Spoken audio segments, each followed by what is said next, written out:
சங்கீதம் 145.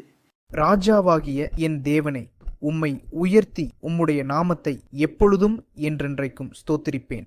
நாடோறும் உம்மை ஸ்தோத்திரித்து எப்பொழுதும் என்றென்றைக்கும் உம்முடைய நாமத்தை துதிப்பேன். கர்த்தர் பெரியவரும் மிகவும் புகழப்படத்தக்கவருமாயிருக்கிறார். அவருடைய மகத்துவம் ஆராய்ந்து முடியாது. தலைமுறை தலைமுறையாக உம்முடைய கிரியைகளின் புகழ்ச்சியைச் சொல்லி உம்முடைய வல்லமையுள்ள செய்கைகளை அறிவிப்பார்கள். உம்முடைய சிறந்த மகிமை பிரதாபத்தையும் உம்முடைய அதிசயமான கிரியைகளையும் குறித்து பேசுவேன். ஜனங்கள் உம்முடைய பயங்கரமான கிரியைகளின் வல்லமையை சொல்லுவார்கள். உம்முடைய மகத்துவத்தை நான் விவரிப்பேன். அவர்கள் உமது மிகுந்த தயவை நினைத்து வெளிப்படுத்தி உமது நீதியை கெம்பீரித்து பாடுவார்கள். கர்த்தர் இரக்கமும் மன உருக்கமும் நீடிய சாந்தமும் மிகுந்த கிருபையும் உள்ளவர். கர்த்தர் எல்லார் மேலும் தயவுள்ளவர். அவர் இரக்கங்கள் அவருடைய எல்லா கிரியைகளின் மேலும் உள்ளது. கர்த்தாவே, உம்முடைய கிரியைகளெல்லாம் உம்மை துதிக்கும்.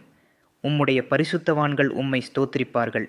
மனுபுத்திரருக்கு உமது வல்லமையுள்ள செய்கைகளையும் உமது ராஜ்யத்தின் சிறந்த மகிமை பிரதாபத்தையும் தெரிவிக்கும்படிக்கு உமது ராஜ்யத்தின் மகிமையை அறிவித்து உமது வல்லமையை குறித்து பேசுவார்கள்.